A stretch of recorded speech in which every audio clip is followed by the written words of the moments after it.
فرزند زہرا یہ حالات برے ہیں. کاشانہ بصیرت ایک ایسا مکمل یوٹیوب چینل جس پر محروم بصارت کے لیے بالخصوص اور تمام افراد کے لیے بالعموم سینکڑوں کی تعداد میں اسلامی کتب دستیاب ہیں.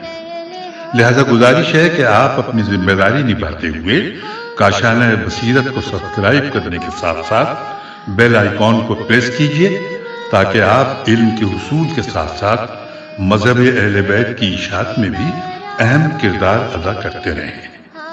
کاشانہ بصیرت.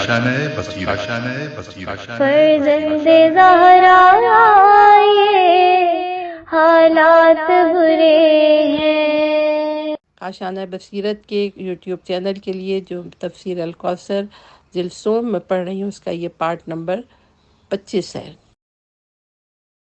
وَاتْلُ عَلَيْهِمْ نَبَأَ الَّذِي آتَيْنَاهُ آيَاتِنَا فَانسَلَخَ مِنْهَا فَأَتْبَعَهُ الشَّيْطَانُ فَكَانَ مِنَ الْغَاوِينَ. وَلَوْ شِئْنَا لَرَفَعْنَاهُ بِهَا وَلَكِنَّهُ أَخْلَدَ إِلَى الْأَرْضِ وَاتَّبَعَ هَوَاهُ فَمَثَلُهُ كَمَثَلِ الْكَلْبِ إِنْ تَحْمِلْ عَلَيْهِ يَلْهَثْ أَوْ تَتْرُكْهُ يَلْهَث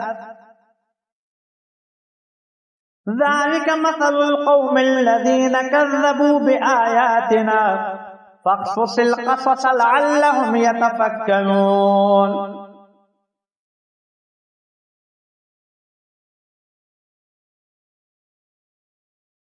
ساء مثلا القوم الذين كذبوا بآياتنا وأنفسهم كانوا يظلمون. اور انہیں اس شخص کا حال سنا دیجئے جسے ہم نے اپنی آیات دی مگر وہ انہیں چھوڑ نکلا، پھر شیطان نے اس کا پیچھا کیا تو وہ گمراہوں میں سے ہو گیا. اور اگر ہم چاہتے تو آیات کے طفیل ان کا رتبہ بلند کرتے، لیکن اس نے تو اپنے آپ کو زمین بوس کر دیا اور اپنی نفسانی خواہش کا تابع دار بن گیا تھا. لہٰذا اس کی مثال اس کتے کی سی ہو گئی کہ اگر تم اس پر حملہ کرو تو بھی زبان لٹکائے رہے اور چھوڑ دو تو بھی زبان لٹکائے رکھے. یہ ان لوگوں کی مثال ہے جو ہماری آیت کی تکذیب کرتے ہیں. بس آپ انہیں یہ حکایتیں سنا دیجئے کہ شاید وہ فکر کریں. بدترین مثال ان لوگوں کی جو ہماری آیات کی تکذیب کرتے ہیں، خود اپنے نفسوں پر ظلم کرتے ہیں. تشریح کلمات. سین لام خ اصل معنی کھال کھینچنا، زرہ اتارنا، مہینہ گرز جانا. اسی سے سانپ کے اپنی کھینچلی اتارنے کو بھی سلاخہ یا اسود سالخ کہتے ہیں. یلحس لحظ سخت پیاس کی وجہ سے زبان باہر نکلنا. بقول بعض اس میں پیاس کے ساتھ درماندگی بھی ہو تو لحظ کہتے ہیں. تفسیر آیات. شان نزول تفسیر قمی میں حضرت امام علی رضا علیہ السلام سے روایت کی گئی ہے کہ آپ نے فرمایا بلعام باور کو اسم اعظم کا علم دیا گیا تھا جس سے اس کی دعائیں قبول ہوتی تھی. وہ فرعون کی طرف مائل ہونا شروع ہو گیا تھا. جب فرعون موسیٰ اور اس کے ساتھیوں کی طلب میں نکلے تو فرعون نے بلعام سے کہا موسیٰ اور اس کے ساتھیوں کے خلاف یہ دعا کرو کہ ان کا راستہ بند کر دیا جائے. چنانچہ بلعام موسیٰ کا پیچھا کرنے کے لیے اپنے گدھے پر سوار ہوا، لیکن گدھا نہیں چلتا تھا اور اسم اعظم اس کے ذہن سے خارج ہو گیا. مفسرین و محدثین کو اختلاف ہے کہ یہ آیت کس کے بارے میں نازل ہوئی. یہ پیج نمبر 327 ہے. بعض کے نزدیک بلعام باور ہے اور بعض کے نزدیک امیہ بن ابی سلط ہے. بعض کے نزدیک عامر بن نعمان راہب ہے، لیکن حضرت امام محمد باقر علیہ السلام سے روایت ہے کہ اس آیت کا اصل شان نزول بلعام باور کے بارے میں ہے. نمبر 1 آتیناہ آیاتنا. یہاں آیات سے مراد عرفان کا وہ مقام ہے جس پر فائز ہونے والے پر بہت سے راز منکشف ہو جاتے ہیں. نمبر 2 فن سلقہ منہا. مگر یہ شخص اس مقام پر فائز ہونے اور عرفان کا جامع زیب تن کرنے کے بعد اس سے ایسے نکل گیا جس طرح سانپ اپنی کیچڑی سے نکل جاتا ہے. یعنی یہ آیات اس شخص کے ساتھ اس طرح مربوط ہو گئی تھی جس طرح انسان کے ساتھ اس کی جلد. پھر بھی یہ شخص اپنے بداعمال کی وجہ سے الگ ہو گیا. نمبر 3 فعاد باہو شیطان. اس عمل سے اس شخص میں شیطان کو ایک ہموار فضا میسر آ گئی، چنانچہ اس کے دام میں پھنس گیا. نمبر 4 ولو شئنا، اگر ہم چاہتے. اللہ کی مشیت اتفاقیہ کا نام نہیں ہے، بلکہ اس کی مشیت حکمت و مصلحت کے تحت ہوتی ہے. اس شخص نے اگر اپنے علم پر عمل کیا ہوتا تو اس کا رتبہ بلند ہوتا، مگر اس نے بد عمل ہو کر اپنے آپ کو گرا دیا اور زمین بوس ہو گیا. جب علم رکھنے والا خواہش پرست اور دنیا دار ہو جاتا ہے تو اس کی مثال کتے کی سی ہو جاتی ہے. وہ اپنے مزاج اور طبیعت میں لچک نہیں رکھتا. اس کو نصیحت کرو یا اپنے حالت پہ چھوڑ دو، وہ قابل ہدایت نہیں ہوتا. اس کی حرص و حوث کی آتش بجھنے والی ہے. اہم نکات. نمبر 1، عالم اگر اپنے علم کو طاغوت کی خدمت کے لیے استعمال کرے تو اس کی علمی صلاحیت اس سے چھن جاتی ہے. نمبر 2، شیطان بدعمل علماء کا زیادہ پیچھا کرتا ہے. نمبر 3، اللہ علماء کا رتبہ بلند فرمانا چاہتا ہے. نمبر 4، اہل علم گمراہ ہونے کی صورت میں قابل ہدایت نہیں ہوتا. Page number 328. نمبر 5، اللہ نے بدعمل عالم کو کتے کے ساتھ تشبیہ دی ہے. من يهد الله فهو المهتدي ومن يضلل فأولئك هم الخاسرون. راہ راست وہ پاتا ہے جسے اللہ ہدایت عطا کرے، اور جنہیں اللہ گمراہ کرے وہ خسارے میں ہیں. تفسیر آیات. حقیقی ہدایت وہ ہے جس میں اللہ کی مشیت شامل ہو. اللہ کی مشیت تو صرف اہل لوگوں کے بارے میں ہوتی ہے، اور اس طرح گمراہ وہ ہے جس کی گمراہی میں اللہ کی مشیت شامل ہو، اور اللہ کی مشیت صرف ناقابل ہدایت لوگوں کی ضلالت کے بارے میں ہوتی ہے. اہم نکات. نمبر 1، ہدایت کا ذکر مفرد اور ضلالت کا ذکر جمع کرنے کے ساتھ معلوم ہوتا ہے کہ اہل ہدایت کم اور ضلالت والے ہوتے ہیں. وَلَقَدْ ذَرَأْنَا لِجَهَنَّمَ كَثِيرًا مِنَ الْجِنِّ وَالْإِنسِ لَهُمْ قُلُوبٌ لَا يَفْقَهُونَ بِهَا وَلَهُمْ أَعْيُنٌ لَا يُبْصِرُونَ بِهَا وَلَهُمْ آذَانٌ لَا يَسْمَعُونَ بِهَا أُولَئِكَ كَالْأَنْعَامِ بَلْ هُمْ أَضَلُّ أُولَئِكَ هُمُ الْغَافِلُونَ. اور بتحقیق ہم نے جن و انس کی ایک کثیر تعداد کو گویا جہنم ہی کے لیے پیدا کیا ہے. ان کے پاس دل تو ہیں مگر وہ ان سے سمجھتے نہیں، اور ان کی آنکھیں ہیں مگر وہ ان سے دیکھتے نہیں. ان کے کان ہیں مگر وہ اس سے سنتے نہیں. وہ جانوروں کی طرح ہیں بلکہ ان سے بھی گئے گزرے. یہی لوگ تو حق سے غافل ہیں. تشریح کلمات. اللہ نے جس چیز کا ارادہ کیا اسے ظاہر کر دیا. پیدا کرنا، ظاہر کرنا ذرا خلق کے پیج نمبر 329 ہے. ذرا خلق کے معنوں میں استعمال ہوتا ہے. تفسیر آیات. نمبر 1، وَلَقَدْ ذَرَعْنَا. اس آیت سے بادی و نظر میں کئی ایک سوالات اٹھتے ہیں کہ اگر اللہ نے جن و انس میں سے کثیر تعداد کو پیدا ہی جہنم کے لیے کیا ہے تو اولاً یہ ظلم ہے، رحمت الہی کے منافی ہے. ثانیاً جبر لازم آتا ہے کہ جب ان کو پیدا ہی جہنم کے لیے کیا ہے تو انہیں ہر صورت میں جہنم میں جانا ہوگا. جواب یہ ہے کہ یہاں 3 صورتیں قابل فرض ہیں. اول یہ کہ اللہ مومن، کافر، فرما بردار اور نافرمان سب کو جنت میں بھیج دے. دوم یہ ہے کہ سب کو جہنم میں بھیج دے. سوم یہ کہ مومن کو جنت اور کافر کو جہنم میں بھیجے. پہلی اور دوسری صورت ناممکن ہونے کی صورت میں تیسری صورت ہی معقول اور عدل و انصاف کے مطابق ہوگی. لہذا جہنم میں بھیجنا اگر اللہ کا مقصود بالذات نہیں ہے لیکن عدل و انصاف کا لازمہ ہے. لَهُمْ قُلُوبٌ لَا يَفْقَهُونَ بِهَا. ان کے جہنمی ہونے کی وجہ سے وہ رحمت الہی کے لیے اہل ثابت نہیں ہوئے. ان میں رحمت کے لیے ظرفیت ہی نہیں. عقل و حواس اللہ نے جن مقصد کے لیے دیے تھے وہ ان میں استعمال ہی نہیں کرتے. ایسے لوگ چوپائی کی طرح ہیں. بل ہم اضل،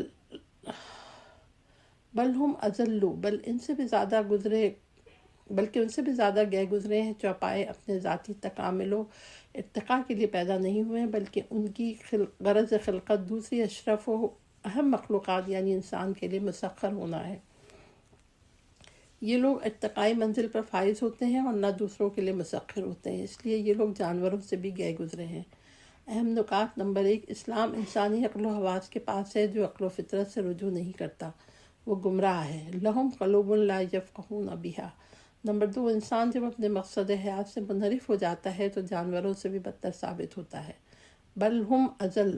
وَلِلَّهِ الْأَسْمَاءُ الْحُسْنَى فَادْعُوهُ بِهَا وَذَرُوا الَّذِينَ يُلْحِدُونَ فِي أَسْمَائِهِ سَيُجْزَوْنَ مَا كَانُوا يَعْمَلُونَ. اور زیبا ترین نام اللہ ہی کے لیے ہیں، پس تم انہیں اسماء حسنہ سے پکارو، اور جو اللہ کے اسماء میں کجروی کرتے ہیں انہیں چھوڑ دو، عنقریب وہ اپنے کیے کی سزا پائیں گے۔ تشریح کلمات: یلحدون الحاد کجروی کو کہتے ہیں۔ تیر نشانے سے ہٹ جائے تو کہتے ہیں التحد، تیر کا نشانہ خطا ہو گیا۔ تفسیر آیات: اسم اور مسمی میں ایک ایسا ربط ہوتا ہے جو ناقابل تفکیک ہوتا ہے، یہاں تک کہ مسمی کا اثر اسم پر بھی پڑتا ہے۔ اگر مسمی آپ کا محبوب ہے تو اس کا اسم بھی آپ کے لیے مناسب شیریں ہوتا ہے، اگر مسمہ آپ کا دشمن ہے تو اس کا نام بھی آپ کے لیے قابل نفرت ہوتا ہے۔ انسانی اعضاء میں سے بعض اعضاء کے نام پرکشش ہوتے ہیں جیسے چشم، اور بعض اعضاء کے نام انسان صریح لفظوں میں نہیں لیتے بلکہ اس کی طرف کنایہ اور اشارہ کرتے ہیں، یہ اس لیے کہ معنی کی قباحت لفظ کی طرف صلاحیت کر چکی ہوتی ہے۔ اسی طرح لفظ اور اسم مسمی اور معنی پر دلالت کرنے کے لیے ہوتا ہے، اور اسم مسمی کی حسن و خوبیوں کو بیان کرنے کا ذریعہ ہوتا ہے۔ لہذا جیسا کہ تمام کمالات، حسن اور خوبیاں اللہ کی ذات میں جمع ہیں، اللہ کی ذات پر اطلاق ہونے والے اسما بھی زیبا ترین ہیں۔ اس کے کمال ذات اور کمال صفات کی نشاندہی کرتے ہیں جن سے ان کی عظمت و برتری کا اظہار ہوتا ہے، جن میں کسی قسم کے نقائص و عیوب کا شائبہ نہیں ہوتا، اور جن سے اس کی شان میں گستاخی اور سوء ادب نہیں ہوتا۔ اس طرح کے اسماء حسنہ صرف اللہ تعالیٰ کے ساتھ مختص ہیں۔ ان اسماء اور ان کے معنی کا حقیقی مسمی اللہ تعالیٰ کے ساتھ مختص ہے۔ مثلا ان اسماء حسنہ میں سے حی مالک ہے، حقیقی حیات، بلکہ اس کی طرف کنایہ اور اشارہ کرتے ہیں، یہ اس لیے کہ معنی کی قباحت لفظ کی طرف صلاحیت کر چکی ہوتی ہے۔ اسی طرح لفظ اور اسم مسمی اور معنی پر دلالت کرنے کے لیے ہوتا ہے، اسم مسمی کے حسن و خوبیوں کو بیان کرنے کا ذریعہ ہوتا ہے۔ لہذا جیسا کہ تمام کمالات حسن اور خوبیاں اللہ کی ذات میں جمع ہیں، اللہ کی ذات پر اطلاق ہونے والے اسما بھی زیبا ترین ہیں، اس کے کمال ذات اور کمال صفات کی نشاندہی کرتے ہیں جس سے اس کی عظمت و برتری کا اظہار ہوتا ہے، جن میں کسی کے نقائص و عیوب کا شائبہ نہیں ہوتا، اور جن سے اس کی شان میں گستاخی اور سوء ادب نہیں ہوتا۔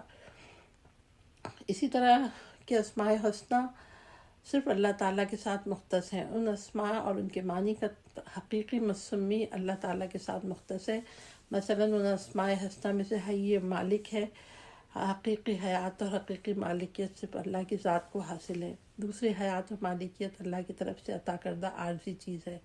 فادعوہ بہا، اللہ کو انہی اسماء حسنہ کے ساتھ پکارو۔ آداب بندگی انہی اسماء کے ساتھ پکارنے میں دعا اور عبادت دونوں شامل ہیں۔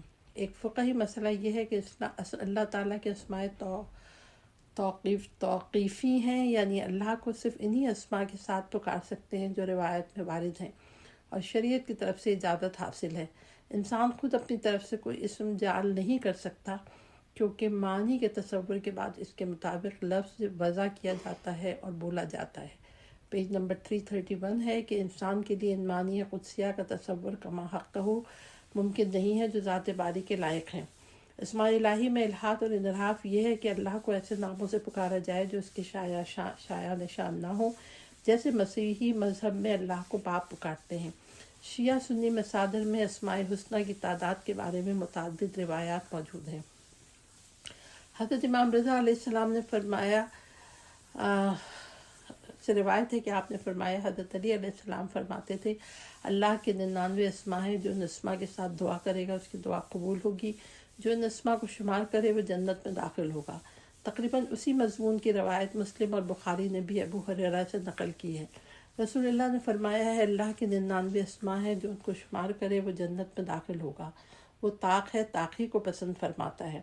اہم نکات: نمبر 1، اللہ کے مخصوص اسماء حسنہ ہیں، ان کو تلاش کرنا چاہیے جو احادیث و ادعیہ معصومین میں مذکور ہیں، وَلِلَّهِ الْأَسْمَاءُ الْحُسْنَى۔ نمبر 2، اللہ نے اسماء حسنہ کے ساتھ پکارنے کا امر فرمایا ہے تو یہ امر قبولیت کی ضمانت ہے۔ فَادْعُوهُ بِهَا، البتہ یہ بات ذہن نشین کر لینا چاہیے کہ دعا صرف لفظوں کا ادا کرنا نہیں ہے، اپنے پورے وجود کے ساتھ پکارنے کو دعا کہتے ہیں۔ وَمِمَّنْ خَلَقْنَا أُمَّةٌ يَهْدُونَ بِالْحَقِّ وَبِهِ يَعْدِلُونَ، اور جنہیں ہم نے پیدا کیا ہے ان میں سے ایک جماعت ایسی ہے جو حق کے مطابق ہدایت کرتی ہے اور اسی کے مطابق عدل کرتی ہے۔ تفسیر آیات، یہ اس جماعت کا ذکر ہے جو مقام ہدایت اور رہبری پہ فائز ہے، چنانچہ اس جماعت کی دو اہم باتوں کا ذکر ہوا ہے، ایک رہنمائی اور دوسری عدل و انصاف۔ یہ دو ایسے ہیں جو دین کی رہنماؤں کے لیے مخصوص ہیں، وہ حق کی طرف ہمیشہ دعوت دیتے ہیں، صرف لفظی دعوت پر اکتفا نہیں کرتے ہیں بلکہ عملاً عدل و انصاف قائم کرتے ہیں۔ پیج نمبر 332، جیسا کہ امت مسلمہ کے بارے میں فرمایا کہ قوم موسیٰ میں ایک ہادی اور عادل جماعت موجود تھی، اسی طرح اس امت کے لیے فرمایا چنانچہ اللہ کی زمین ہدایت کنندہ اور عدل قائم کرنے والوں سے خالی نہیں رہ سکتی ہے۔ واضح رہے، آیت میں امت یہدون ہادیان برحق کی ایک جماعت کا ذکر ہے، ہدایت یافتہ جماعت کا ذکر نہیں ہے۔ ہدایت یافتہ جماعت کے لیے یہتدون کا لفظ استعمال ہوتا ہے۔ کافی میں حضرت امام جعفر صادق علیہ السلام سے روایت ہے کہ آپ نے اس آیت کے بارے میں ایک سوال کے جواب میں فرمایا، اس جماعت سے مراد ائمہ علیہ السلام ہے۔ میرے منشور میں آیا ہے کہ رسول کریم نے فرمایا کہ میری امت میں ایک جماعت حق پر قائم رہے گی عیسیٰ کے نزول تک۔ تفسیر المنار 451:9 میں حضرت علی علیہ السلام سے روایت ہے کہ آپ نے فرمایا، یہ امت 73 فرقوں میں بٹ جائے گی، سب جہنمی ہوں گے، سب سوائے اس فرقے کے جس کے بارے میں اللہ نے فرمایا وَمِمَّنْ خَلَقْنَا أُمَّةٌ يَهْدُونَ بِالْحَقِّ وَبِهِ يَعْدِلُونَ، اس امت میں صرف یہی جماعت نجات پائے گی۔ تفسیر البرہان میں بھی یہ روایت مذکور ہے، البتہ آیت کے ذکر کے بعد آخر میں انا و شیعتی، میں اور میرا شیعہ ہے مذکور ہے۔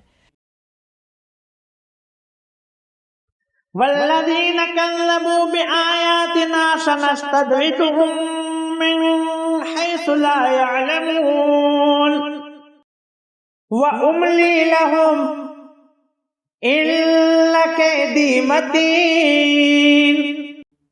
اور جو ہماری آیات کی تکذیب کرتے ہیں ہم انہیں بتدریج اس وقت گرفت میں لے لیں گے کہ انہیں خبر تک نہ ہوگی، میں انہیں ڈھیل دوں گا، میری تدبیر نہایت یقیناً مضبوط ہوگی۔ تشریح کلمات، نستدرج درجہ بدرجہ، آہستہ، قدم بقدم کے معنوں میں ہے۔ قید خفیہ تدبیر کے معنوں میں ہے، ایک قسم کی ہیلا جوئی کے ہے، یہ اچھے معنوں میں بھی استعمال ہوتی ہے اور برے معنوں میں بھی۔ پیج نمبر 333 ہے۔ تفسیر آیات، والذین کذبوا، پہلے بھی کئی بار اس بات کا ذکر ہو چکا ہے کہ جب کافر قابل ہدایت اور اللہ تعالیٰ کی رحمت کا اہل نہیں رہتا تو اللہ اسے اس کی حالت پہ، اپنی حالت پہ چھوڑ دیتا ہے، وہ کافر غیر شعوری طور پر ہلاکت کے نزدیک ہو جاتا ہے اور اس کے وبال میں اضافہ ہو جاتا ہے۔ تفصیل کے لیے ملاحظہ ہو سورہ آل عمران آیت نمبر 187۔ نمبر 2، وَأُمْلِي لَهُمْ، اللہ کی تدبیر اور اس کی چال کو کوئی توڑ نہیں سکتا ہے۔ فَلِلَّهِ الْمَكْرُ جَمِيعًا، تمام تدبیریں اللہ کے پاس ہیں، اس کی تدبیر و چال کے مقابلے میں کوئی اور تدبیر یا چال کارآمد نہیں ہو سکتی۔ اللہ تعالیٰ کی طرف سے کافروں کے خلاف تدبیر کی ایک صورت یہ ہے کہ ان کو ڈھیل دی جائے۔ اس ڈھیل کو سطحی سوچ والے نعمت اور رحمت سمجھتے ہیں۔ الہی تدبیر میں یہ ڈھیل سب سے بڑی سزا ہے۔ سب سے بڑی سزا اس طرح ہے کہ اللہ ڈھیل اس پر دیتا ہے جب کسی سے ہاتھ اٹھا کر اس کو اپنے حال پر چھوڑنا ہو۔ جب اللہ کسی سے ہاتھ اٹھاتا ہے تو وہ اتھاہ گہرائی میں گر جاتا ہے۔ اہم نکات، نمبر 1، کافروں کو ناز و نعمت میں دیکھ کر غافل انسان رشک کرتا ہے جبکہ آگاہ انسان خوف کھاتا ہے۔ ان کیدی متین، اولم یتفکروا ما بصاحبهم من جنہ ان هو الا نذیر مبین۔ کیا ان لوگوں نے غور نہیں کیا کہ ان کے ساتھی محمد میں کسی قسم کا جنون نہیں ہے، وہ تو بس صاف صاف تنبیہ کرنے والا ہے۔ تفسیر آیات، انبیاء علیہ السلام جب قیامت کے دن دوبارہ زندہ ہونے اور اللہ کے ساتھ کسی کو شریک نہ کرنے کی باتیں کرتے تو لوگ کہتے یہ تو جن زدہ ہے، بھلا خاک ہونے کے بعد دوبارہ کیسے زندہ ہوا جا سکتا ہے، اور اللہ کے مقرب بتوں کی اجازت کے بغیر اللہ سے رابطہ کیسے ہو سکتا ہے، جیسا کہ شاہی دربار میں اس کے دربانوں میں بغیر رابطہ نہیں ہو سکتا۔ اس آیت میں دعوت فکر دی ہے کہ انبیاء کی تعلیمات میں یہ لوگ غور کرتے ہیں۔ پیج نمبر 334 ہے۔ بصاحبہم، رسول کو ان کا ساتھی اس لیے کہا کہ رسول 40 سال تک انہی کے درمیان رہے اور آپ کا اخلاق، سیرت فکری، صلاحیت، امانت و صداقت سب دیکھ چکے تھے۔ اہم نکات: نمبر 1، عناد اور دشمنی ہر قسم کے کمالات کے ادراک کے لیے مانع ہوتی ہے، ورنہ رسول کریم کو جن زدہ کہنے کا تصور کیسے کر سکتے ہیں؟ أَوَلَمْ يَنظُرُوا فِي مَلَكُوتِ السَّمَاوَاتِ وَالْأَرْضِ وَمَا خَلَقَ اللَّهُ مِن شَيْءٍ وَأَنْ عَسَىٰ أَن يَكُونَ قَدِ اقْتَرَبَ أَجَلُهُمْ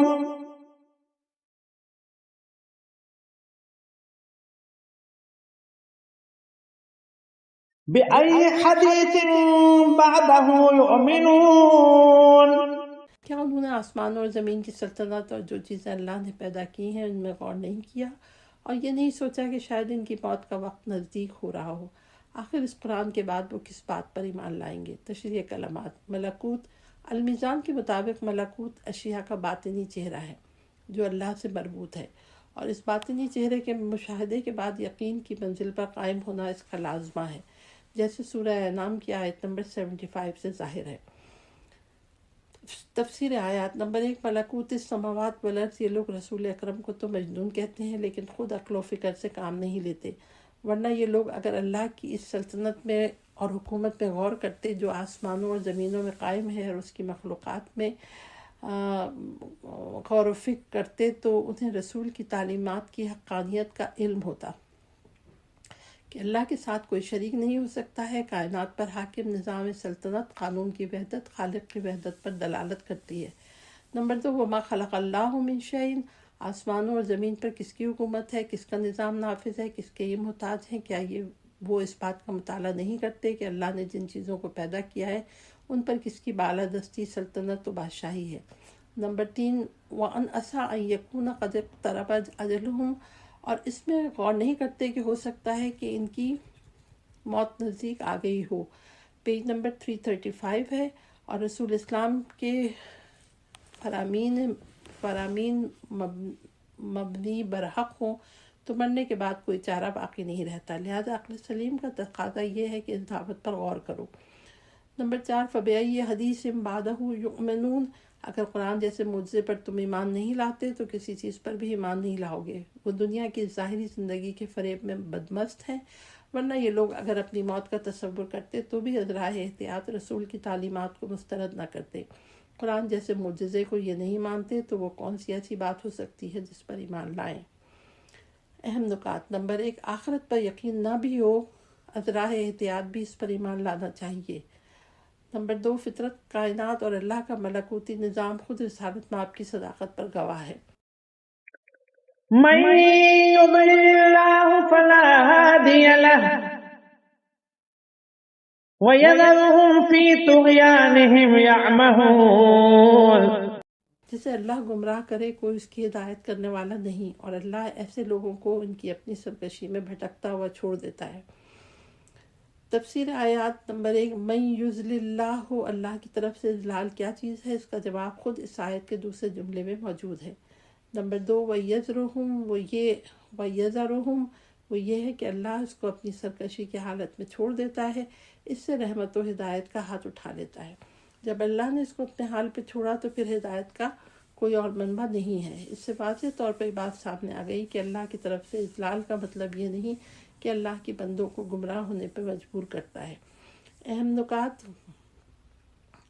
نمبر 1، مومن کو ہمیشہ دعا کرنا چاہیے کہ جو معصوم کی طرف سے تعلیم شدہ ہے، رب لا تکلنی الی نفسی طرفۃ عین ابدا، پروردگار مجھے ایک لمحے کے لیے بھی اپنے حال پر نہ چھوڑ۔ يسألونك عن الساعة أيان مرساها قل إنما علمها عند ربي لا يجليها لوقتها إلا هو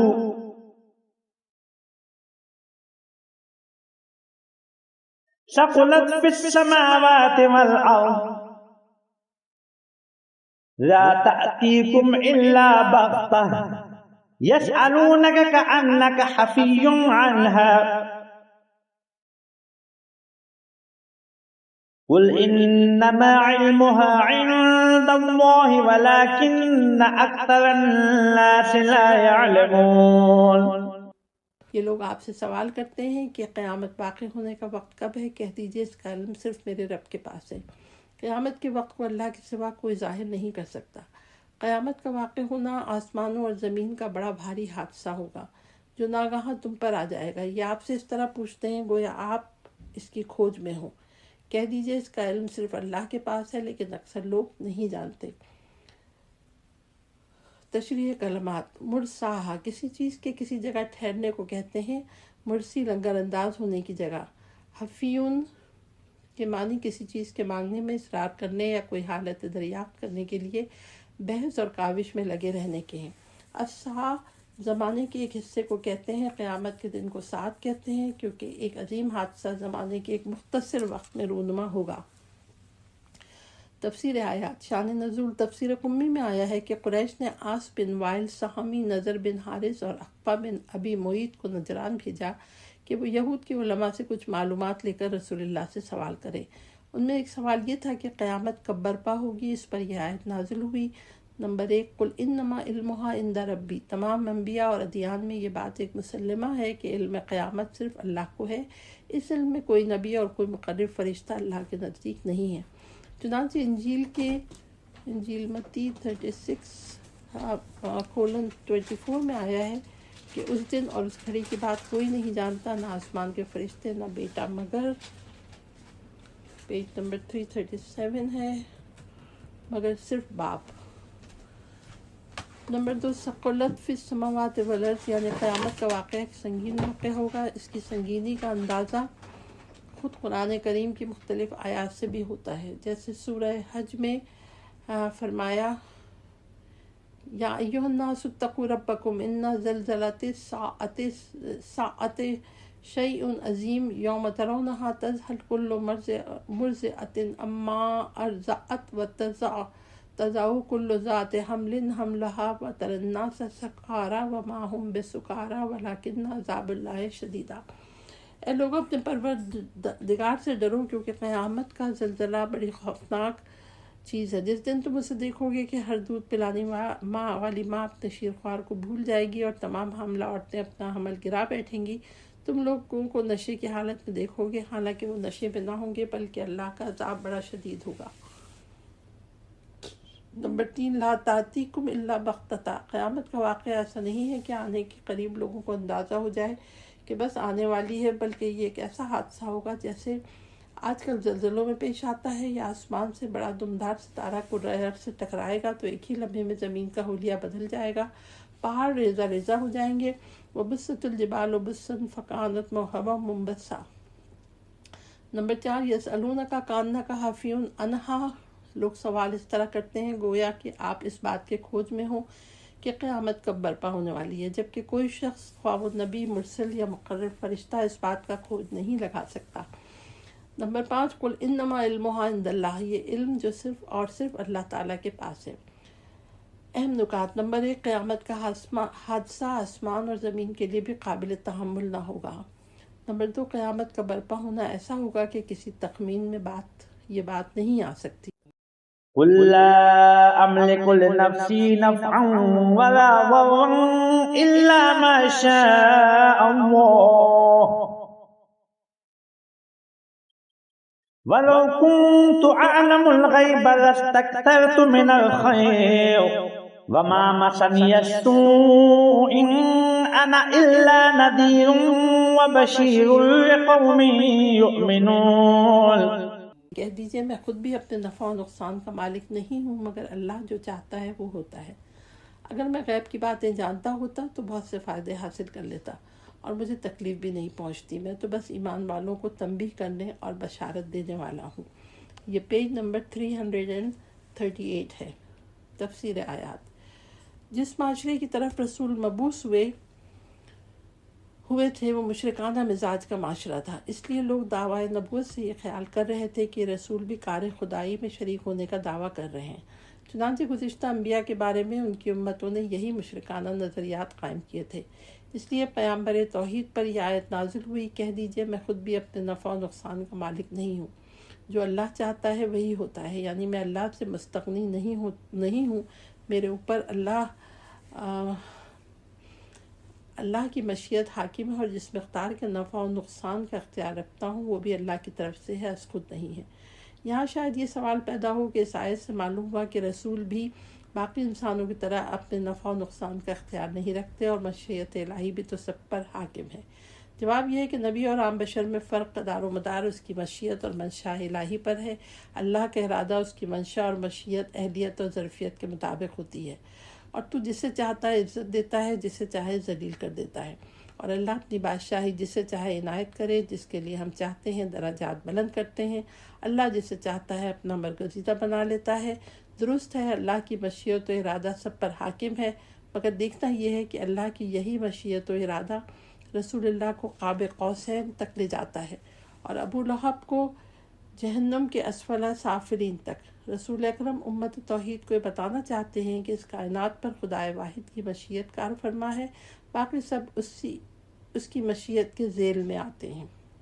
نمبر 1، وَلَوْ كُنْتُ عَالِمُ الْغَیْب، علم غیب بذات خود صرف اللہ جانتا، اور غیر اللہ علم غیب اس وقت جان سکتا ہے جب اللہ تعلیم دے۔